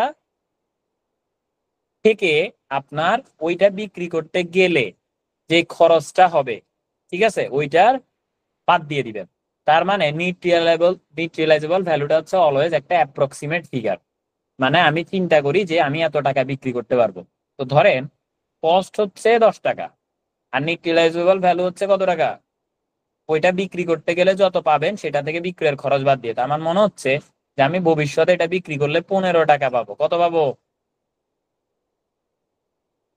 15 টাকা। 15 টাকা পাবো, ওকে। এখন আর এই জিনিসটা বিক্রি করতে গিয়ে আমাকে যে বিক্রি করবে তাকে আবার একটু কমিশন খাওয়াইতে হবে। সেটা কত টাকা? ধরেন 3 টাকা। কত টাকা? 3 টাকা। তাহলে এখানে কত হইলো? 18। টোটাল নিট রিয়েলাইজেবল ভ্যালু কত হইলো এখানে? 18। 12 টাকা। ও আমি তো এই টাকাটা হচ্ছে পাবো আর এটা হচ্ছে আমার খরচ, তাই না? হ্যাঁ। আমি বলছি যে টাকা বিক্রি করে আমি পাবো সেখান থেকে আমার যত টাকা খরচ হবে ওইটা বিক্রয় বাবদ, ওইটা বাদ দিলে যা পাবো ওইটাকে বলে নিট রিয়েলাইজেবল ভ্যালু। তাহলে নিট রিয়েলাইজেবল ভ্যালু এখানে কত? 12 টাকা। এখন যদি আমি বলি ইনভেন্টরি ভ্যালুয়েশন করা হয় কিভাবে, সেটা হচ্ছে the lower of cost and net realisable value. তাহলে আমি যদি বলি ওই জিনিসটার দাম কত টাকা, আপনি উত্তর কত বলবেন? ওইটার ইনভেন্টরি ভ্যালু, ধরেন ওই জিনিসটার ভ্যালু তাইলে কত, আপনি কত বলবেন? 10 টাকা। 12 টাকা। 10 টাকা, হ্যাঁ। কারণ হচ্ছে the lower of cost and net realisable value. Cost হচ্ছে 10 টাকা ছিল, নিট রিয়েলাইজেবল ভ্যালু ছিল 12। তা আমার 10 টাকা হচ্ছে কম, তার মানে 10 টাকা হচ্ছে এই যে আপনার ইনভেন্টরি ভ্যালুয়েশন। বোঝা গেছে? ওকে। এটা যদি আমি অ্যাকাউন্টিং এ যখন আবার ওইখানে যাব তখন পড়াবো, বাট রিলেটেবল ফিগার দ্যাটস আবার একটু বললাম আর কি। আর বাই দ্য ওয়ে আপনাদেরকে আমি আজকে না, ধরেন আগামীকালকে বা পরশু একটা মার্কআপ মার্জিনের ক্লাস দিব, বুঝছেন? ওইটাকে আমি বলি রোমান্টিক ক্লাস, বুঝছেন? রোমান্টিক ক্লাস বলি। ওই ক্লাসটা একাধারে 3 সংখ্যক ব্যক্তিরা করতে পারবে, সেটা হচ্ছে যারা অ্যাকাউন্টিং এ আছে, যারা বিজনেস ফাইন্যান্সে আছে, যারা এমআই তে আছে, সবার জন্য ক্লাসটা অনেক ইম্পর্টেন্ট। এবং সেটার নাম রোমান্টিক ক্লাস। কেন রোমান্টিক ক্লাস?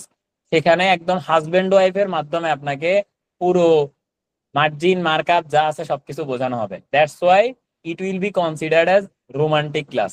ঠিক আছে? আপনার মাথায় এটা কখনো মাথা থেকে বের হবে না যেভাবে করে আমি আপনাকে এটা দিব।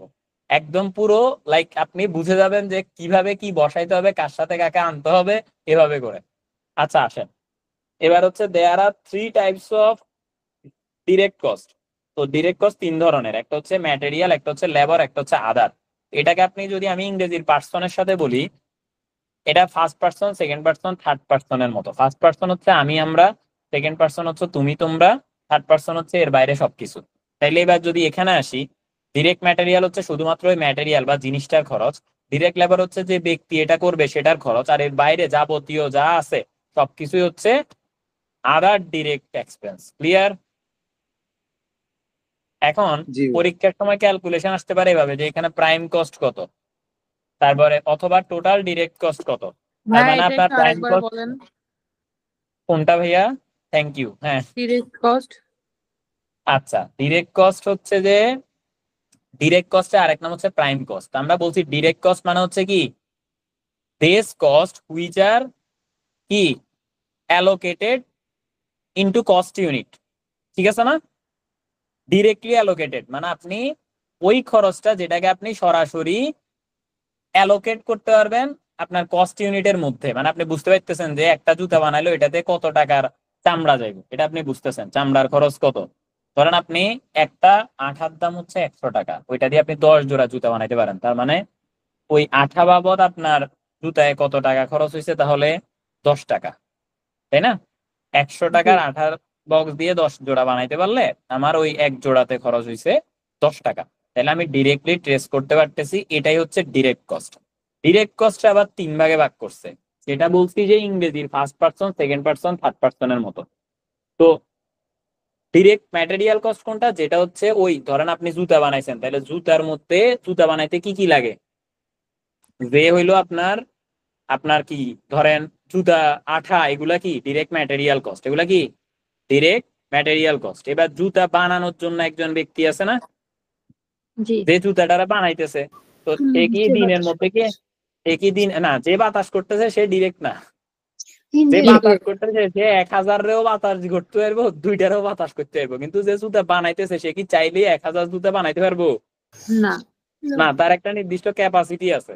তো যে ব্যক্তি জুতা বানাইতেছে তার খরচ হচ্ছে ডিরেক্ট লেবার কস্ট, আর যে বাতাস করতেছে তারটা হচ্ছে ইনডিরেক্ট লেবার কস্ট। ঠিক আছে? আবার জি। ডিরেক্ট ম্যাটেরিয়াল হচ্ছে যে যেটাকে আপনি ডিরেক্ট ট্রেস করতে পারতেছেন, এটা হচ্ছে ডিরেক্ট ম্যাটেরিয়াল। এখন ইনডিরেক্ট ম্যাটেরিয়াল আছে, সেটা কি? ধরেন কখনো কখনো আপনার এখানে জুতার মধ্যে কোনো কারণে আঠা ঠিক মতো লাগতেছে না, তো আপনি এই কারণে একটা পেরেক বা তার কাটা মারলেন। তো এই তার কাটা কি সব জুতায় মারা লাগে? না। যেটাই বললেন তার মানে সেটাই। এটা হচ্ছে ইনডিরেক্ট ম্যাটেরিয়াল কস্ট। মাঝে মাঝে আপনি জুতাটাকে একটু দেখা গেছে কি করার জন্য, মসৃণ রাখার জন্য আপনি মাঝে মাঝে একটু গ্রিস টাইপের কিছু একটা ইউজ করেন, বা ধরেন ওই জুতা যে মেশিন দিয়ে আপনি চাপ মারেন, হ্যাঁ, ওই মেশিনটার মধ্যে মাঝে মাঝে একটু তেল ঢালেন, নাহলে এটা মাঝে মাঝে আটকায় যায়, ক্যাত ক্যাত করে আওয়াজ করে। তো তার মানে এই যে তেল যেটা মেশিনের মধ্যে দিচ্ছেন, এটা মাঝে মাঝে আটকানোর কারণে দিচ্ছেন, সবসময় তো দিচ্ছেন না, তাই না? সো এটা কোন ধরনের material? Indirect material. Indirect material, তাই না? তাহলে ডিরেক্ট ম্যাটেরিয়াল কি আমরা বুঝছি যে জুতা, আঠা। ডিরেক্ট লেবার কি? যে জুতা বানাচ্ছে। আর এবার হচ্ছে আদার ডিরেক্ট এক্সপেন্স। আদার ডিরেক্ট এক্সপেন্স কি? ধরেন আমরা মেশিনের কথা বললাম না, এখন ধরেন ওই মেশিনটা আমাদের কাছে নাই, আমরা কি করতেছি আরেকজনের থেকে ধার করে আনতেছি একদিনের জন্য। তো ওই একদিনে একটা নির্দিষ্ট ক্যাপাসিটি আছে না, যে আপনি যেদিন মেশিন আনবেন আপনি তো অবশ্যই, যেহেতু আপনি ধার করিয়ে আনতেছেন, ভাড়া করিয়ে আনতেছেন, তার মানে আপনার ওই দিন কি টার্গেট থাকবে? আমি এই দিনে আমার সর্বোচ্চ যতটা পারি মানে বানাই ফেলবো নাকি? চিন্তা করবেন না? তো এটারও তো একটা ক্যাপাসিটি আছে। আপনি যদি বলেন আমি একদিন মেশিনটা আনি 10,000 জুতারে চাপ দিই মেশিন ঠিক করি মানুষের সাথে জুতা বানাই ফেলবো, এটা সম্ভব না, তাই না? 10,000 জুতা আপনি একদিনে মেশিন দিয়ে নাই বানাইতে পারেন। তখন এক্ষেত্রে আপনার একটা নির্দিষ্ট ক্যাপাসিটি আছে, ওই ক্যাপাসিটি পর্যন্ত আপনি বানাইতে পারবেন বলে আপনি মেশিনটাকে আনছেন, তাই না? ওর বাইরে আপনি চাইলেও জোর করে হইলেও পারবেন না। তো এই যে আপনার মেশিনের খরচটাকে তত ইউনিটের মধ্যে অ্যালোকেট করতে পারবেন না, তাহলে পারবেন? জি পারবেন। সো তার মানে ওইটা হচ্ছে আদার ডিরেক্ট এক্সপেন্স। কোনটা? ওই মেশিনটা আনার খরচ। কারণ আমি জানি যে আমি একদিনে মেশিন আনলে 100 জোড়া জুতাকে চাপ দিয়ে বানাইতে পারবো। সো আমি যখন মেশিনটা আনতে যাব তার আগে আমি 100 জুতাকে রেডি করে রাখবো, তাই না? চাপ দেওয়ার জন্য। তারপর মেশিন আনে ওই দিন শুধু জুতা চাপ দিব, নাকি? জি বুঝছেন? সো তার মানে দেখা যাচ্ছে কি যে আদার ডিরেক্ট এক্সপেন্স হচ্ছে সেই খরচ যেটা কিনা ডিরেক্ট ম্যাটেরিয়াল বা ডিরেক্ট লেবারের বাইরে, কিন্তু সেটা ডিরেক্টলি ট্রেস করা যায়, সেটাই হচ্ছে আদার ডিরেক্ট এক্সপেন্স। ক্লিয়ার? হ্যালো জি ভাই ক্লিয়ার। লিজা, আপনি বুঝছেন? জি ভাই ক্লিয়ার। জি ভাইয়া বুঝতে কোশ্চেন পেরেছি। কি লিজা করছিল না মনে হয়? জি জি জি বুঝতে পেরেছি ভাইয়া। আপনি বুঝছেন? জি আচ্ছা, আর একটা কথা, সেটা হচ্ছে আপনারা লক্ষ্য রাখবেন যে ধরেন আপনি কোনো কারণে আমাকে দাঁড় করাইছেন, একটু মজা করি কেমন, ভাইয়া ভাইয়া আমি ফেলে আসছি, দাঁড়ান দাঁড়ান। এখন আপনি ফেলে আসার পরে আমি দাঁড়াইছি আপনার জন্য, হ্যাঁ, বিমানে যাত্রীরা বসে আছে, যে কখন আপনার হাজবেন্ড আসবে বা কখন আপনি যাকে ফেলে আসছেন তাকে নিয়ে আনবেন। এখন তারা যে বসে আছে আপনার জন্য, আপনি আইসা বলবেন না জি ভাই আমি আসছি, এবার আপনি চালান, বলতে হবে না? নাহলে আমার তো একটা টেনশন থাকবে, রে উনি তো আনতে গেছে, উনি না জানি আবার নিজেও থেকে যায়, তো আমাকে তো একটু নজর রাখতে হবে না? তাহলে যে আমাকে কোশ্চেন করবেন সে বুঝার পরে আবার একটু বলবেন জি ভাইয়া বুঝছি, কেমন? এটাও কিন্তু দরকার, ঠিক কিনা? জি জি ভাইয়া। আর্টিকেল নাকি এটা স্থিতিশেষ নাকি রানিং? রানিং। আচ্ছা, confirm? T Hussain and company. কোনটা? T Hussain and company. ও আচ্ছা, আপনাদের ফার্মের তো কি বলবো, নাসিম হুসাইন আমার স্টুডেন্ট, তারপর হচ্ছে ওই যে নাফিসা লুবাবা তাকোয়া, মানে ওনার মেয়ে আর কি, জি জি তোফাজ্জল ভাইয়ার মেয়ে ছেলে সবাই এখানকার স্টুডেন্ট, এখনো পড়ে। এই যে আপনার ভাইয়া বলবো না, আমি স্যার বলবো না, ভাইয়া বলবো, এটা বলা আছে না, কজ হচ্ছে নর্মালি আমি তো হচ্ছি ওনাদেরকে ভাইয়াই বলি, মানে যারা আমার, যেমন আমি শফিকুল্লাহ আলম ভাইয়া, তো ওনাদেরকে ভাইয়া হিসেবে অ্যাড্রেস করি, বাট ওনার ছেলে মেয়ে দুইজনই আমাকে ভাইয়া ডাকে, তো আমি ভাইয়া বলতে পারবো না, এই আর কি। যাই হোক, বাট আপনাদের ফার্মের পার্টনারের ছেলে মেয়ে দুইজনই এখানকার স্টুডেন্ট, এবং নাসিম তো এখানে পিএলও পড়তেছে বর্তমানে। আচ্ছা ওকে দেখেন, এবার হচ্ছে যে আর নাসিম কিন্তু এখানে এসে 6 বিষয় পাস করছে। আমাদের ওই যে আগে যে বিজনেস ল ক্লাসটা আছে না, রেকর্ডেড ক্লাস দেখবেন ইউটিউবে দেওয়া আছে, ওইখানে নাসিম যেদিন বিজনেস ল পাস করছে সেদিন ওই টাইমেই কলটা ঢুকছিল যে দাদা আমার তো হয়ে গেছে 3 বিষয় হয়েছে, ওইবার সে 3 বিষয় পড়ে 3 বিষয় পাস করছে। এটা হচ্ছে আপনার অ্যাকাউন্টিং, ল, অ্যাসুরেন্স, এই তিনটা। আইটি আগে থেকে পাস করছে, বাকি 6 বিষয় এখানে আসার পরে। এবারও 4 বিষয় পড়তেছে পিএলএ। দেখেন, production overhead, indirect material cost, indirect wages, indirect expenses incurred in the factory from receipt of order until its completion। তার মানে ওভারহেড কাকে বলে, এক কথায় বলতেছি, যদি কোথাও ইনডিরেক্ট শব্দটা লেখা থাকে তার মানে সেটা ওভারহেড, বা ওভারহেড মানে ইনডিরেক্ট, ঠিক আছে? কখনো ক্যালকুলেশনে যদি ইনডিরেক্ট কস্ট ইউজ করতে বলে, মানে কোনো কিছু বের করতে বলে, তার মানে ওভারহেডও এটার মধ্যে পড়বে, ঠিক আছে? তার মানে ওভারহেড আর considered as indirect cost. Clear? Hello? Clear. এবার আমরা একটু দেখি indirect material cost, indirect wages, indirect expenses incurred in the factory from receipt of the order until its completion। তাহলে অর্ডার রিসিভ করা থেকে শুরু করে কমপ্লিট করা পর্যন্ত। তাহলে আমরা already indirect material, indirect wage, indirect expense সব আমরা বলেছি না? ম্যাটেরিয়াল আর ওয়েজেস এর কথা তো বললামই। ম্যাটেরিয়াল হচ্ছে ওই টুকটাক তেল দেয়া এগুলা, ওয়েজেস হচ্ছে ওই যে বাতাস করার ব্যক্তির, তখন এখানে বাতাস করার বদলে এখানে দিছে এই যে স্যালারি অফ সুপারভাইজার, যারা রক্ষণাবেক্ষণ করে, এই তুমি কাজ করতেছো কিনা দেখি তো। তো সে 2 জন হইলেও রক্ষণাবেক্ষণ করবে, সে 50 জন, তার কাজ হচ্ছে দেখা যে কে ফাঁকি মারতেছে, এটা দেখা। হ্যাঁ, আর এরপরে কি ইনডিরেক্ট এক্সপেন্সেস। ইনডিরেক্ট এক্সপেন্সেস এর মধ্যে কি আছে?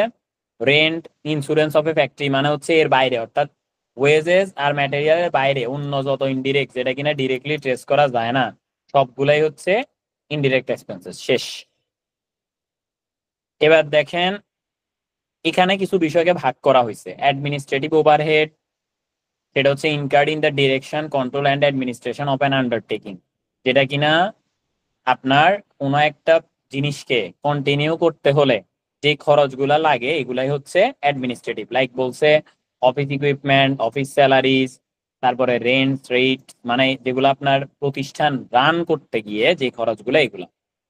সেলিং ওভারহেড, সেটা হচ্ছে বিক্রি করতে গিয়ে এবং প্রমোট করতে গিয়ে যেটা, ওইটা হচ্ছে সেলিং ওভারহেড। শেষ।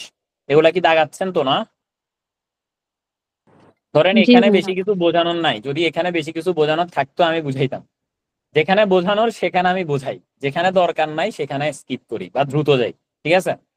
এবার আসেন ডিস্ট্রিবিউশন ওভারহেড। সেখানে কি বলছে, যা কিনা আপনার ডিস্ট্রিবিউট কাজে জড়িত সেটা হচ্ছে ডিস্ট্রিবিউশন ওভারহেড। এবার এখানে একটা বিষয় আছে প্যাকিং কেস। হ্যাঁ, প্যাকিং কেসের কথা কেন বলতেছি, ধরেন প্যাকিং কেস, প্যাকিং ম্যাটেরিয়াল, হ্যাঁ এগুলা দুই জায়গায় আসতে পারে, ডিরেক্ট এবং ইনডিরেক্টে। কিভাবে?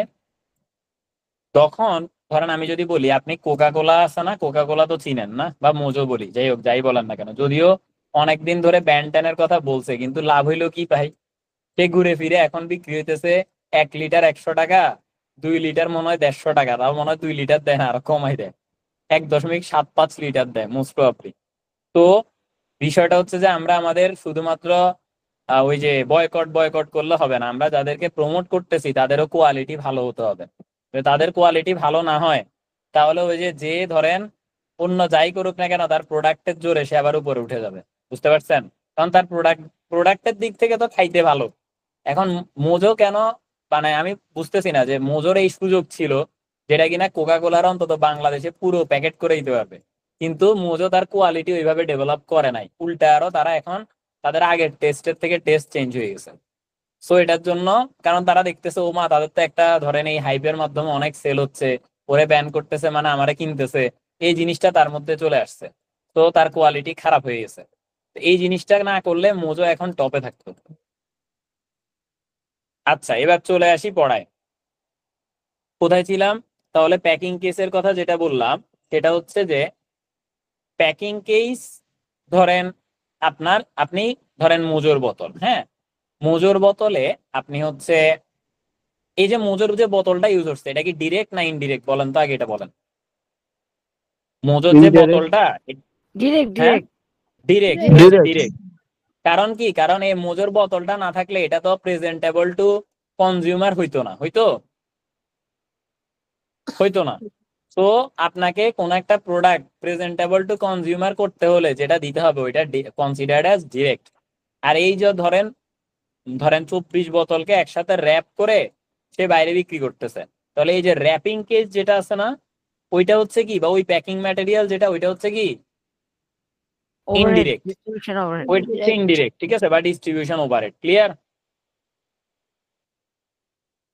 ঠিক আছে। এবার আসেন product cost versus period cost. Product cost কি? প্রোডাক্ট কস্ট হচ্ছে মূলত আপনার যে কস্ট এলিমেন্টের খরচ সেটা হচ্ছে প্রোডাক্ট কস্ট। ধরেন আমি ধরেন বই আমাদের এখান থেকে বিক্রি করা হয়, নোবেল প্রফেশনাল একাডেমির বই বিক্রি করা হয়। এখন বই ছাপাইতে বা বই বানাইতে কালি লাগছে, তারপর হচ্ছে কাগজ লাগছে, তারপরে বিভিন্ন ধরনের কাভার লাগছে, অনেক কিছু লাগছে। এই যে যা যা কিছু লাগছে এগুলো হচ্ছে আপনার কি ভাইয়া তাড়াতাড়ি শর্ট প্রোডাক্ট করে কস্ট। দেন কারণ 12টা বেজে শর্ট যাচ্ছে। করে আমরা দিচ্ছি, শর্ট করে দিচ্ছি, Period আমি শেষ cost. করে ফেলবো। আমরা এটা হচ্ছে ঘুমাবো আবার প্রোডাক্ট অর্ধেক কস্ট। এটা রাতে কি উঠবো। আমি শেষ কর, এটা হচ্ছে কি প্রোডাক্ট কস্ট। আর পিরিয়ড কস্ট কাকে বলে? ধরেন আমাদেরও তো সকালে ক্লাস আছে তাই না, আমি 5টা বাজে উঠে ক্লাস নিব। হ্যাঁ আচ্ছা আমারও দেখেন, তো আছে আপনার সাথে। হ্যাঁ আপনারও তো আছে, সেটাই বলতেছি, আমি শেষ করব। আর পিরিয়ড কস্ট কাকে বলে? যে ধরুন আমাদের আমরা যে এই যে বইগুলা এগুলা কোথাও এক জায়গায় রাখতে হয়েছে না, তো এখানে রাখার খরচ আছে না, আছে কিনা, যেটাকে গুদামজাতকরণ খরচ বলে। এই যে গুদামজাতকরণ খরচটা আমাকে দিচ্ছি, এগুলা কিসের?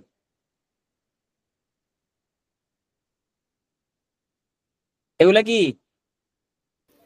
পিরিয়ড কস্ট, তাই না? Period cost. হ্যাঁ এটা তো প্রোডাক্টের জন্য যাচ্ছে না। তাহলে না। এবার যেটা আছে এটা একটু দাগাই ফেলেন কষ্ট করে, হ্যাঁ।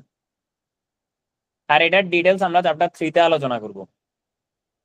ওইখানে গেলে আরো অনেক কাহিনী থাকবে।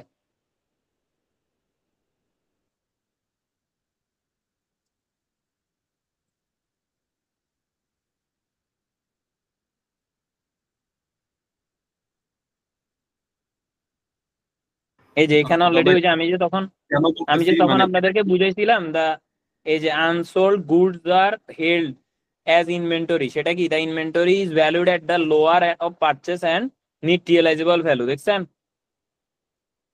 ওই যে একটু আগে যে একটা উদাহরণ দিছিলাম 15 টাকা 10 টাকা, 15 টাকা, ওই হ্যাঁ। যে ওইখানে, হ্যাঁ এই কারণেই দিছি, এই যে এখানে আছে অলরেডি। এবার হচ্ছে যে আচ্ছা এখানে দাদা, এটা মোটামুটি পিরিয়ড কেন বলতেছি যে এটা কি মানে ধরেন আপনি বইটা যে রাখতেছেন, স্টোর করে রাখতেছেন, এটা তো একটা পার্টিকুলার টাইমের জন্য রাখতেছেন, এই টাইমের জন্য। জন্য রাখতেছি, এক্স্যাক্টলি, হ্যাঁ এই জন্য এটা পিরিয়ড কস্ট। আর এটা ঠিক আছে। প্রোডাক্টের মানে এলিমেন্টের কস্টের সাথে রিলেট হচ্ছে না, এটা টাইমের কারণে হচ্ছে কস্টটা, ঠিক আছে? তারপর আমার ওইখানে রাখার জন্য যদি আমি ইলেকট্রিসিটি ভাড়া দিচ্ছি, এটা যতদিন যাবত এখানে পড়ে থাকবে ততদিন আমার ইলেকট্রিসিটি ভাড়াও দিতে হবে। কোন একজন ধরেন ব্যক্তি যদি থাকে, তাহলে ওই ব্যক্তির জন্য যদি খরচ হয় সেটাও আবার ওই পিরিয়ড কস্টের অন্তর্গত হবে, ঠিক আছে? যে যদি কেউ এরকম থাকে যে এটাকে পাহারা দিবে, তাহলে এটার জন্য যেটা ওইটাও কি পিরিয়ড কস্টের অন্তর্গত হবে, ঠিক আছে? এবার আসেন, নাও কনসিডার এ ম্যানুফ্যাকচারিং ফার্ম। তো এখানে এই যে যা কিছু বলা হয়েছে এগুলো আমরা বলা হবে কোথায়? চ্যাপ্টার 3 তে ডিটেলস আলোচনা করা হবে, শেষ। তা আমরা আজকে এখানে রেখে দিই, পরের ক্লাস